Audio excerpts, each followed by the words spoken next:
not to rehash a take and give a second take, but there was another reaction to something I said in first take last week where I said, Jokic makes you a playoff team. I'm saying if you have Jokic on your team, you're in the playoffs. He's that good. When you have somebody who's playing as well as Jamal Murray as your second best player, you're a championship team, right? Yep. I don't know why that was controversial, but apparently it was. When you then add in Aaron Gordon, who fits so well, who I think can fit on any championship level team, oh, you're talking about a great basketball team now.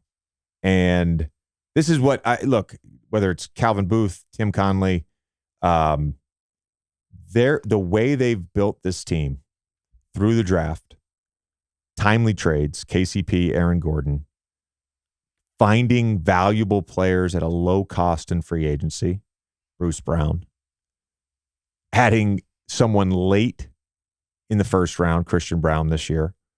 I guess not that late, but not a non-lottery pick that is now a rotation player in the finals and making an impact.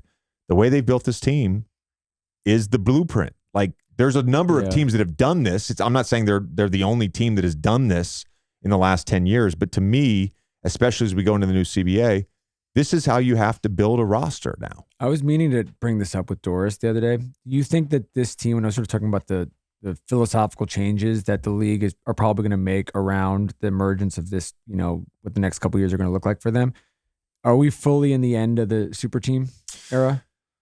Well, at least for now. Good question. I think I go back to the Brooklyn situation where you want Kevin Durant, but to get Kevin Durant, you also have to take Kyrie. Okay, now you've created some issues with cap space.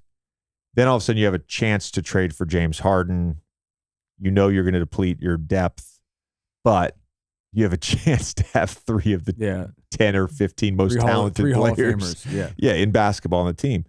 So I think there's always going to be a conundrum if players want to team up and if coaches, or not coaches, but front office say, oh, these stars, we can make this work.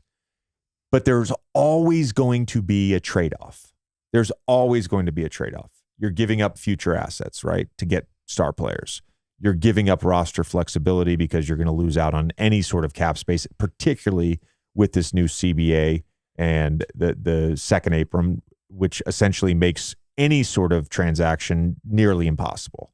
So is it the death? No. I think we've seen a trend away from it now, particularly with what happened in Brooklyn, and particularly with what happened in LA. I think that trend will continue. But I do think there's going to be a point where the Kyrie, Luka, LeBron teaming up in Dallas, I don't think that's going to happen. But I'm saying a situation like that probably will occur in the next 5 years.